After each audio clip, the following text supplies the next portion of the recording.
So hello everyone, once again welcome to Medi Corner. आज मैं clinical anatomy series का एक नया लेक्चर लेके आया हूँ। It's been a while.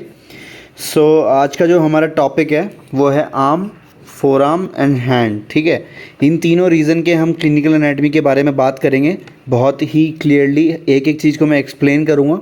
ठीक है, जो भी इसमें चीज़ें बताई गई है वो सारी BD 84 से ली गई है और बहुत ही इम्पॉर्टेंट है और आपके एग्ज़ाम्स में बहुत काम आने वाली है, चाहे वो UG एग्ज़ाम्स हो चाहे PG एग्ज़ाम्स हो। ठीक है, तो without wasting the time let's start. तो जो हमारी पहली स्लाइड है इसमें हम बात करेंगे लिम्फेटिक सिस्टम की। ठीक है, तो हमारा पहला पॉइंट है that is your lymphangitis. Okay, तो लिम्फेंजाइटिस क्या होता है? It is the inflammation of lymph vessels. पहली बात आपको ध्यान रखनी है, क्या? Lymphangitis is the inflammation of the lymph vessels. ठीक है, in acute lymphangitis the vessels may be seen through the skin as red, tender and painful to touch. Okay, ये आपको दिख रहा है यहाँ पर डायग्राम, इसमें ध्यान से देखिए। ये लिम्फ वेसल्स है जो कि एक्सिलरी लिम्फ नोड्स को जाके अटैच हो रही है। तो अगर यहाँ पे इन्फ्लेमेशन होता है तो यहाँ पे साइंस और सिम्टम्स आपको क्या शो होंगे वो आपको देखने वाली बात है। क्या होता है? पहला तो जो स्किन होती है वो रेड हो जाती है। दूसरी tender means it's little bit firm and painful to touch. Okay, जैसे ही हम टच करेंगे तो वहाँ पेन फील होता है। नेक्स्ट अगर मैं बात करूँ that is your lymphadenitis second. ठीक है, पहला क्या था? Lymphangitis. Second is your lymphadenitis. Lymphadenitis is the inflammation of the lymph nodes. Okay, this is the difference. यहाँ पे क्या थे? lymph vessels की बात हो रही है। ठीक है, किसकी बात हो रही है? lymph vessel। और यहाँ पे क्या बात हो रही है? lymph nodes की। ठीक है, तो inflammation of lymph nodes को हम क्या कहते हैं? lymphadenitis. It may be acute और क्रॉनिक। ठीक है, डिपेंड करता है। Nodes enlarge and become palpable and painful, जैसा कि आपको डायग्राम में यहाँ पे दिख रहा है, ध्यान से देखो। ठीक है, ये आपके एक्सिलरी लिम्फ नोड्स हैं। देखो राइट और लेफ्ट में डिफरेंस क्या दिख रहा है आपको? साइज़ का डिफरेंस है यहाँ पे। ये वाले एनलार्ज लिम्फ नोड्स हैं, ये क्या है? Normal lymph nodes. ठीक है, ये आपको ध्यान रखना है। नेक्स्ट अगर मैं बात करूं तो obstruction to lymph vessels can result in accumulation of tissue fluid in areas of drainage. This is called lymphoedema. Okay, ये हमारा एक नया टर्म आ गया, that is your lymph oedema. यहाँ पे क्या हो रहा है? अकुमुलेशन हो रहा है। ठीक है, क्या चीज़ का अकुमुलेशन हो रहा है? अब लिम्फ की बात चले तो ऑब्वियसली लिम्फेटिक जो फ्लूइड है उसका अकुमुलेशन हो रहा होगा, किसमें? लिम्फ वेसल्स में। तो जब वेसल्स में अकुमुलेशन होता है उसकी वजह से क्या होता है? ऑब्स्ट्रक्शन होता है लिम्फ वेसल का, उसको हम क्या कहते हैं? Lymphoedema. ठीक है, this may be cause by carcinoma because of surgical removal of lymph nodes. ठीक है, क्या होता है? कैंसर के केस में जो लिम्फ नोड्स है वो अफेक्ट होते हैं तो उनको हम सर्जिकली रिमूव कर देते हैं। सर्जिकली रिमूव करने के बाद क्या होता है? जो लिम्फ का फ्लो है वो बहुत इफेक्ट होता है, जिस वजह से क्या होता है? अकुमुलेशन भी होता है और उसके बाद वो ऑब्स्ट्रक्शन कॉज करता है। इसकी वजह से जो लिम्फेटिक सर्कुलेशन है ये अफेक्ट होते हैं, इससे बॉडी में अदर प्रॉब्लम्स आती हैं। ठीक है, नेक्स्ट अगर मैं बात करूँ तो ये है हमारी pain along the medial side of upper arm is due to pressure on the intercostobrachial nerve by enlarged frontal group of axillary lymph nodes. ठीक है, ये क्या कह रहा है कि जो एक्सिलरी लिम्फ नोड्स हैं तो अगर ये एनलार्ज हो जाते हैं, मतलब किस कंडीशन की बात कर रहे हैं हम? लिम्फ एडिनाइटिस। ये आपको ध्यान रखना है।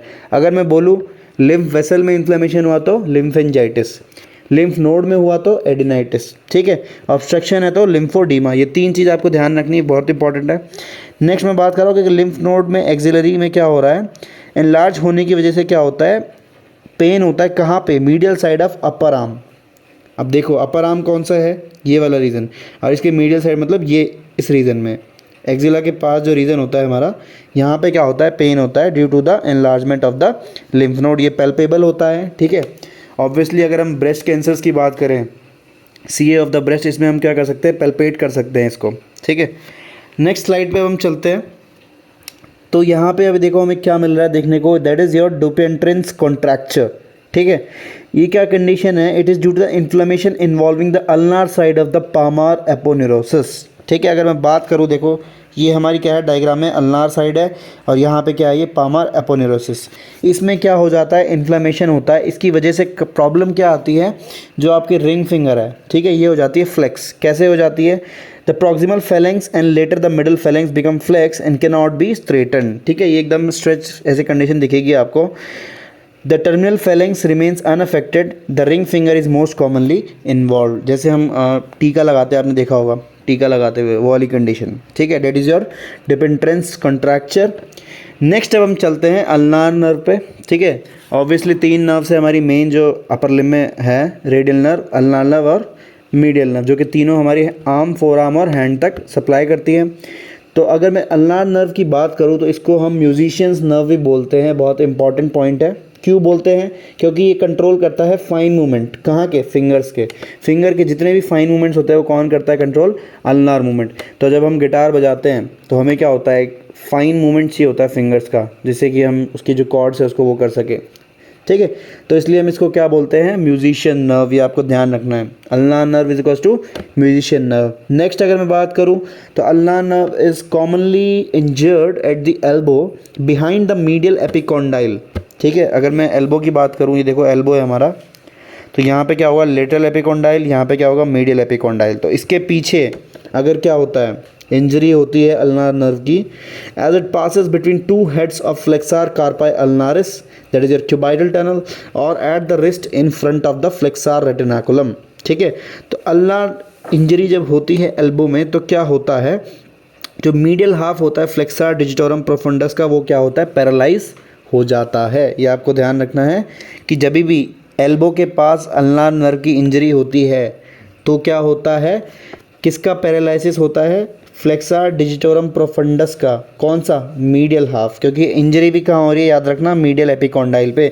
और ऑब्वियसली अल्नार नर्व इसी तरफ से ट्रैवल करती है तो मीडियल साइड में ही पैरालिसिस होगा। ये आपको कॉमन सेंस होना चाहिए, ठीक है। Due to this paralysis, okay, तो यहाँ पे क्या होता है? पैरालिसिस होता है फ्लेक्सार डिजिटोरम प्रोफंडस का। इस वजह से क्या होता है, जो मीडियल बॉर्डर होता है फोर आर्म का, वो फ्लैट हो जाता है।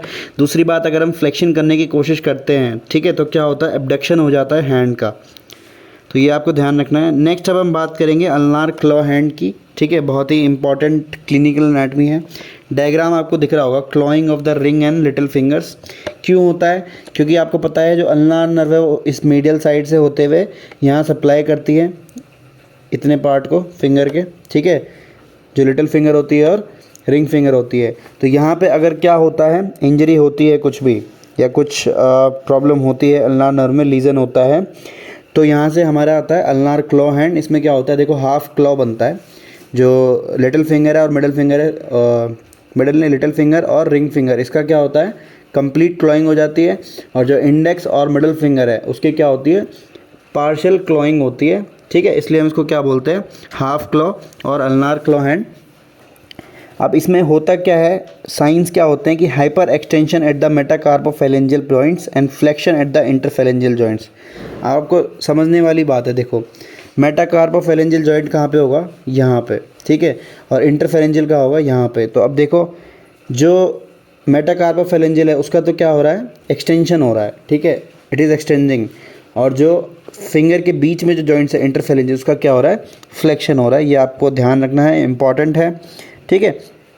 उसके बाद अगर मैं बात करूँ, the intermetacarpal spaces are hollowed out due to wasting of the interosseous muscles. Claw hand deformity is more obvious in wrist lesions as the profundus muscle is spared, okay.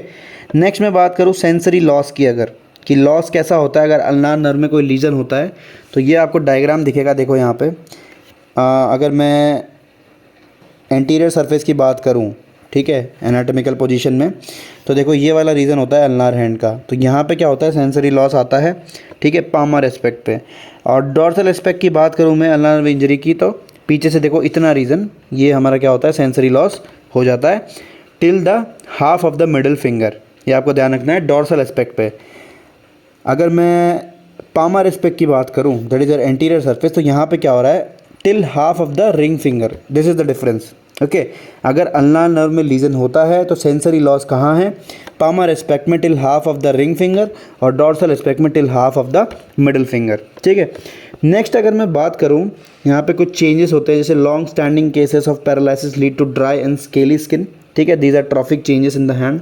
The nails crack easily with atrophy of the pulp of fingers and the patient is unable to spread out the fingers due to paralysis of the dorsal interossi। यहाँ पे ये बात ख़त्म होती है। Next अब हम चलते हैं नेक्स्ट स्लाइड पे।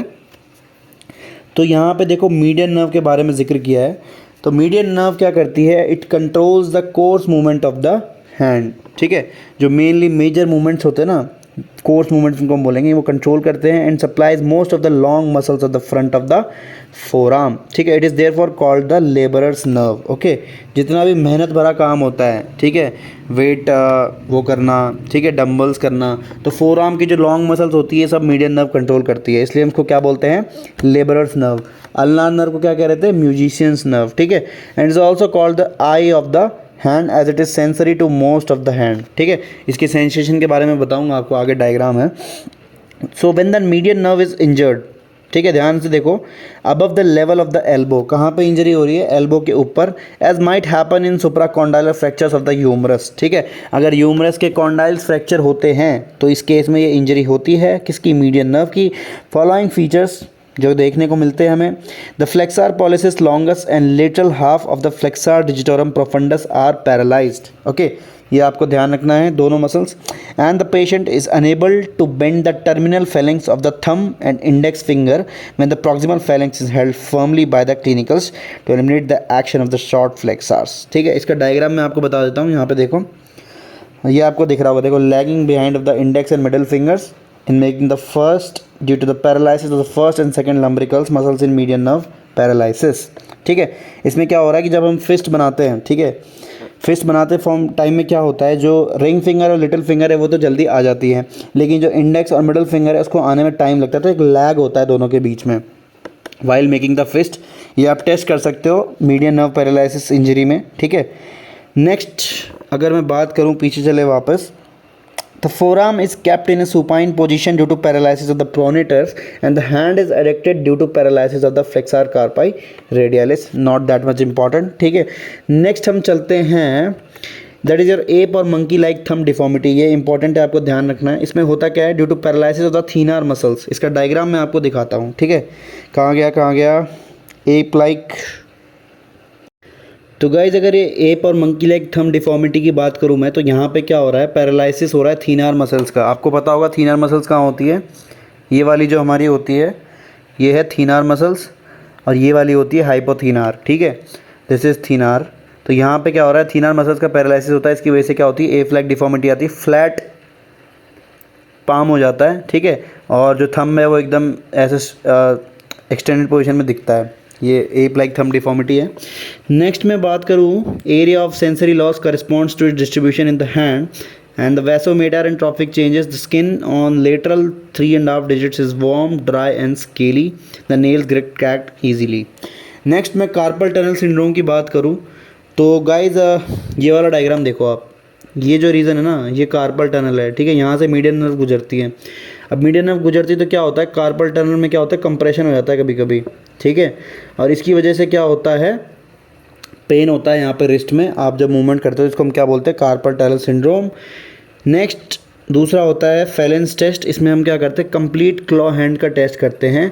इसमें क्या होता है, both the median and ulnar nerve are paralysed. Normally मैंने अल्नार नर्व का बताया था, हाफ क्लॉ आपको बताया था, रिंग फिंगर और जो लिटिल फिंगर है, इसमें क्या होता है, क्लॉइंग होती है, और जो बाकी जो फिंगर है वो थोड़ी फिर भी ओपन रहती है। लेकिन अगर दोनों मीडियन और अल्नार नर्व दोनों अगर डैमेज हो जाए, पैरालाइज हो जाए, तब क्या होता है, कंप्लीट क्लॉ हैंड आता है, वो बिल्कुल ऐसे हो जाता है, ठीक है, ये आपको ध्यान रखना है। इसको हम कैसे चेक करते हैं, फैलेंस टेस्ट से। इसको हम ऐसे जब जॉइन करते हैं दोनों रिस्ट को ऐसे, तो यहाँ पे पेन होता है, अगर पेन है मतलब क्या होगा, आपको कंप्लीट क्लॉ हैंड की कंडीशन है। अगर मैं देखो सेंसरी रीजन की बात करूँ, तीनों नर्व्स की, ulnar nerve, radial nerve and medial nerve की, तो ये देखो, ये हमारा क्या है, एंटीरियर सरफेस है, दैट इज़ पामर एस्पेक्ट, और ये है पोस्टीरियर दैट डॉर्सल एस्पेक्ट। अब देखो पामर एस्पेक्ट में देखो, यहाँ से आती है हमारी अल्नार नर्व, ठीक है, जो ब्लू वाली है, और आपको पता है रेडियल नर्व इधर से ट्रैवल करती है, तो ये इधर वाले रीजन को कर रही है सेकंड नंबर, एंड जो मीडियल नर्व है वो सेंटर से इधर से आके इधर आ जाती है, कार्पल टनल से होते हुए वो सप्लाई करती है इस वाले रीजन को। तो ये सेंसरी एरियाज़ है। अब देख लो आप, पामर एस्पेक्ट में जो लिटिल फिंगर है और जो हाफ रिंग फिंगर है वो कौन सप्लाई कर रहा है, अल्नार नर्व। उसके बाद हाफ रिंग फिंगर से लेके और थंब का जो मेजर पोर्शन तक है वहाँ मीडियन नर्व कर रहा है, और जो थोड़ा सा पोर्शन है पामर एस्पेक्ट में वो रेडियल नर्व करता है। डॉर्सल की बात करूँ तो मेजरली अल्नार और रेडियल नर्व का ही काम है, मीडियन का उतना नहीं होता। यहाँ से देखो अल्नार नर्व कहाँ तक जाती है, half of the middle finger, and radial nerve भी कहाँ जाती है, half of the middle finger. ये सप्लाई करती है सेंसरी एरियाज़ को। कंप्लीट क्लॉ हैंड का डायग्राम आपको दिख रहा होगा, मैंने बताया था जब दोनों कंडीशन होती है, ठीक है। और ये हमारा कार्पल टनल सिंड्रोम का कंडीशन है, ठीक है।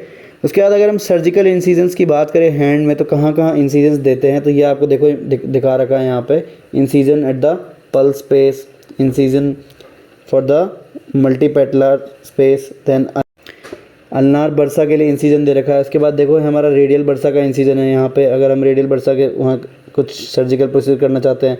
ये थीनार स्पेस का है, ठीक है। तो ये आप अगर देख लोगे तो as a surgical point of view अच्छा होता है, पीजी स्टूडेंट्स के लिए बहुत हेल्पफुल है ये, ठीक है। तो गाइज़ यहाँ पे हमारा ये ख़त्म होता है।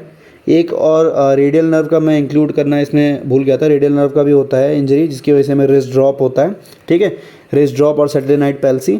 तो ये आपको ध्यान रखना, ये पूरा क्लिनिकल एनाटॉमी है। तो लेक्चर आपको अगर पसंद आया हो तो थैंक यू, लाइक कीजिए, सब्सक्राइब कीजिए, शेयर कीजिए और देखते रहिए।